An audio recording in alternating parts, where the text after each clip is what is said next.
A continuación, modelos y métodos genómicos genéticos para la selección, a cargo de Ignacio Aguilar. Es ingeniero agrónomo, egresado de la Universidad de la República, con maestría y doctorado en la Universidad de Georgia de Estados Unidos, investigador principal en mejora genética animal del Programa Nacional de Investigación en Producción de Leche de Línea Uruguay. Actualmente trabaja en distintas líneas de investigación relacionadas con métodos de evaluación genética, programación en mejora genética animal y la incorporación de herramientas genómicas en las evaluaciones genéticas. Va por Zoom, no sé si ya está ahí. Sí, buen día, bienvenido. Bueno, buenos días. Espero que me estén escuchando. Mi nombre es Ignacio Aguilar, soy de línea Las Brujas. Y bueno, vamos a empezar con los minutos que voy a estar hablando sobre métodos y modelos genómicos y genéticos para la selección. Esto forma parte del grupo de trabajo 5 del SMARTER, que tiene que ver con cómo seleccionar animales sensibles a las condiciones nacionales, porque bueno, están involucrados varios países, y particularmente buscar animales que sean robustos y eficaces, determinarlos genéticamente. Y si bien, como vimos, otros paquetes, otros grupos de trabajo están viendo la eficiencia en particular, en este caso también vamos a estar viendo la robustez, o sea, cómo los animales se recuperan frente a un estrés. Y para eso tenemos que determinar qué es un estrés, cuándo se ocurre el estrés y cómo seleccionar los animales que se están recuperando bien. Y por otro lado, otro de los objetivos es estudiar y ver distintas metodologías que hacen a lo que es la aplicación de la selección genómica en evaluaciones genéticas de animales. Generalmente la selección genómica es mundialmente conocido que el ganado lechero en bovinos de leche funciona muy bien y generalmente se dice que en ovinos no funciona, y eso es cierto. Y hay bastante evidencia en varios países y en particular, por ejemplo, en razas lecheras francesas que vienen haciendo evaluaciones genéticas con genómica, que están obteniendo precisiones de alguna manera similares a las que se obtienen en algunas razas bovinas de leche, y quizás mejores que las de algunas razas de bovinos de carne también. O sea que sí es posible aplicar selección genómica en bovinos. Como ejemplo, por ejemplo, vemos que desde el 2012 se está aplicando lo que es una metodología single step, que es una metodología de evaluación genética que incorpora información genómica, que se desarrolló en la Universidad de Georgia en los años 2009-2010. Y esa metodología se viene aplicando desde el 2012, como decías, por ejemplo, en razas lecheras ovinas francesas. Y en Uruguay ahora se está implementando esta misma metodología de single step, particularmente en la raza merino, para implementar su evaluación genómica. Pero de todas formas tenemos algunos obstáculos para aplicar selección genómica, y es uno de los elementos que queríamos o que se está abordando en este grupo de trabajo. ¿Cuáles son algunos de esos obstáculos? Bueno, estamos trabajando con razas de poco tamaño, o sea, de poca cantidad de animales, lo cual tiene algunas repercusiones en lo que hace a definir poblaciones de entrenamiento, etc. A su vez también, por la particularidad del tipo de explotaciones o de los registros, a veces es difícil o ha sido difícil de poder medir qué tanto estamos ganando con la selección genómica. Inicialmente los métodos de predecir cuál es la ganancia de selección genómica se desarrollaron en ganados de leche con una estructura bastante diferente a la que se puede ver, por ejemplo, en ovinos o en bovinos de carne, y eso ha sido también parte de los objetivos de ver. Pero también tenemos otros detalles técnicos que son importantes, como por ejemplo cómo manejamos la genealogía que es incompleta, o cómo podemos tener cálculos de precisiones en estos casos que tenemos genealogía incompleta, y vamos a ver algunas de esas cosas. También se quería ver cuál ha sido la evolución de la diversidad genética, por ejemplo, y tratar de medirla en forma empírica la evolución. Y bueno, parte de estos son los objetivos y algunos de estos es lo que les voy a estar mostrando. ¿Cómo hemos estado trabajando? Bueno, este es un grupo que involucra gente de Edimburgo, de España, de Francia y también de acá de Uruguay. Trabajamos estos son básicamente los principales centros de investigación que trabajan en este grupo de trabajo.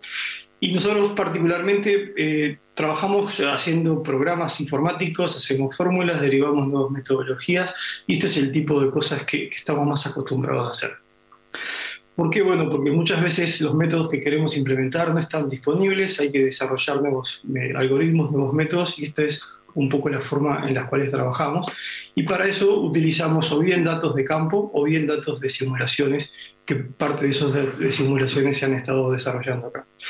Y cuando trabajamos de datos de campo, bueno, es base de datos históricas que están disponibles por evaluaciones genéticas o por distintos experimentos.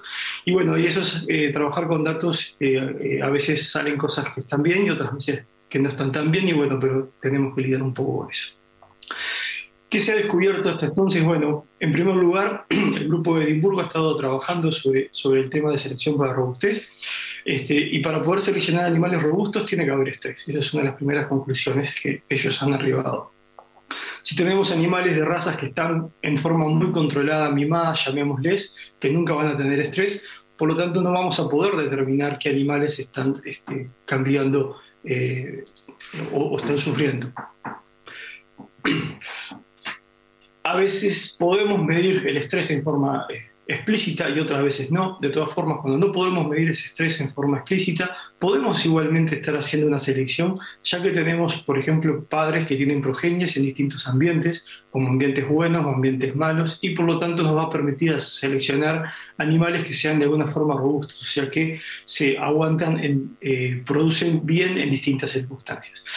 Y llegado el caso, si podemos medir el estrés, bueno, ahí entonces podríamos estar seleccionando en forma explícita por esa característica, pero de todas formas, para poder tener una selección eficiente, los pesos económicos que debemos incluir en los índices de selección para estas características tienen que ser bastante más elevados. ¿Cómo hemos determinado o cómo se ha estado determinando cuando hay estrés? Bueno, es muy raro ver eventos de estrés, excepto eventos climáticos puntuales muy importantes, pero al ser raros tampoco no son los comunes y no tiene mucho interés en estar observándolo. Pero, por ejemplo, en situaciones en las cuales estamos haciendo mediciones diarias, como puede ser centrales de prueba de consumo o salas de ordeñes con metodologías tipo de robot, se desarrolló un método que nos permite, por ejemplo, determinar eventos de estrés. Entonces, ¿cuáles son los días que hay estrés? Bueno, los días que hay estrés, los animales van a sufrir y algunos animales van a sufrir más que otros, y eso nos va a generar mayor variabilidad en los registros que estamos tomando en esos días.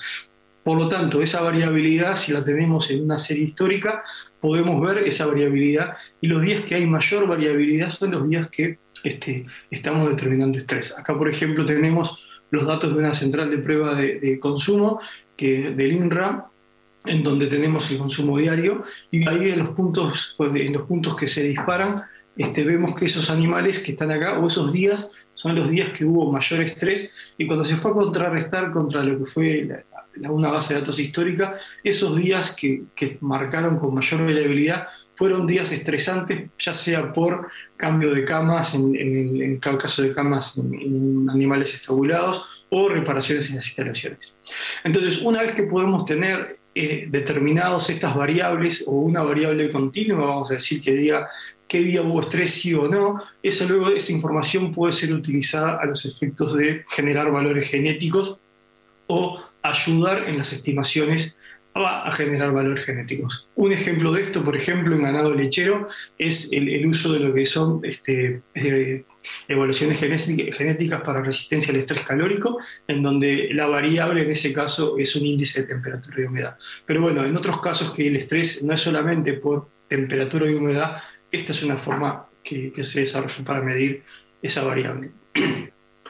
Por otro lado, en cuanto a la selección genómica, uno de los obstáculos, decíamos que es difícil de tener métodos objetivos que nos digan cuánto estamos ganando por la selección genética, y uno de los elementos que se estudió fue, ver a través de hacer evaluaciones genéticas sucesivas, y esto fue parte de la tesis de Fernando Macedo, de su tesis de doctorado, en el INRA con Andrés Legarra como su tutor, mediante la realización de evaluaciones genéticas sucesivas, en donde tenemos más o menos información, podemos ir determinando cuál es el cambio en los valores de cría de esos animales. Entonces, de esa forma es una metodología que nos permite evaluar de una forma utilizando resultados de evaluaciones genéticas, y acá le llegamos con datos antiguos o recientes, porque, por ejemplo, tenemos datos hasta el 2020 y cortamos ahí y luego observamos hasta el 2022. O sea, tenemos una evaluación reciente, 2022, y la contrastamos con una evaluación antigua del 2020 y podemos ver el cambio en los valores de cría de esos animales y de ahí poder determinar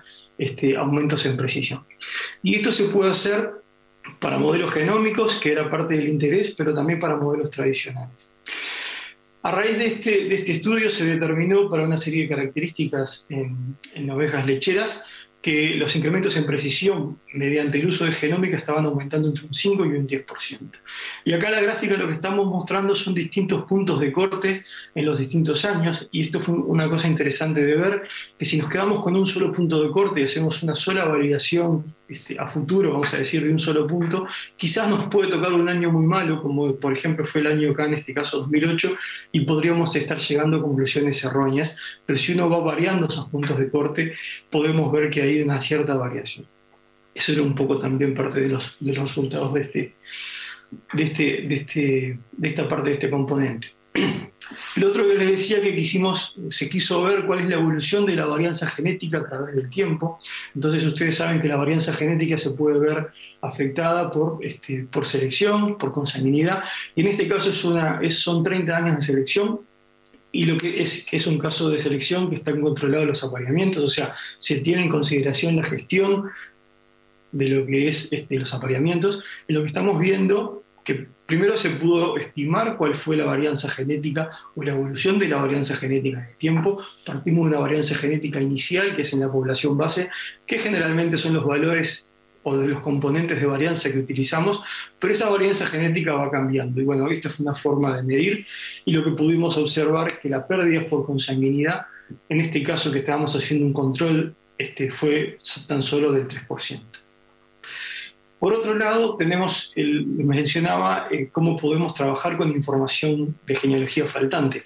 Cuando estamos haciendo estimaciones mediante, por ejemplo, single step o evaluaciones genéticas tradicionales, el faltante de genealogía puede ser un problema en el sentido de que nos puede generar sesgos de los valores de cría. O sea, los méritos genéticos pueden estar sesgados, dado que los animales que no tienen padre y madre pueden pertenecer a distintas poblaciones, como animales importados o nacionales, o animales nacidos en diferentes épocas, y si no aplicamos ningún tratamiento específico para ese tipo de animales, vamos a estar asumiendo que todos esos animales pertenecen a una única población. De trabajar con información faltante, en el caso de selección genómica se desarrolló un método que se llama de metafundadores, pero básicamente es poder agrupar los animales que les falta padre y madre según distintos criterios, puede ser años o orígenes, y para eso podemos estimar cuál es el parentesco entre esos grupos de animales, y para eso vamos a estar usando la información molecular. O sea, vamos a estimar cuál es el grado de parentesco entre dos grupos de animales que le faltan padre y madre a través de la información molecular de ellos. Y bueno, y eso en algunos casos, cuando no están bien definidos esos grupos, podemos llegar a tener problemas.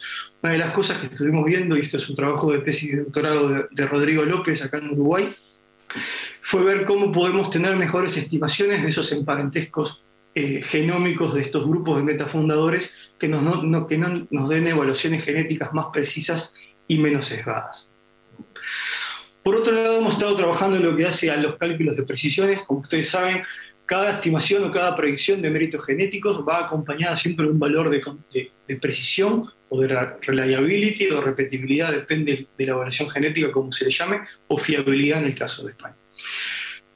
Tradicionalmente esos cálculos de precisiones se hacen ignorando la información de consanguinidad por diferentes razones históricas, que no viene al caso entrar ahora, pero lo que hemos estado observando que en casos de que ignoramos la información de consanguinidad, siempre estamos subestimando lo que es la precisión de los animales, y nos podría traer aparejados problemas de comparaciones no justas entre los tipos de animales consanguíneos y no consanguíneos, en donde observamos que los animales consanguíneos tenían siempre menores precisiones.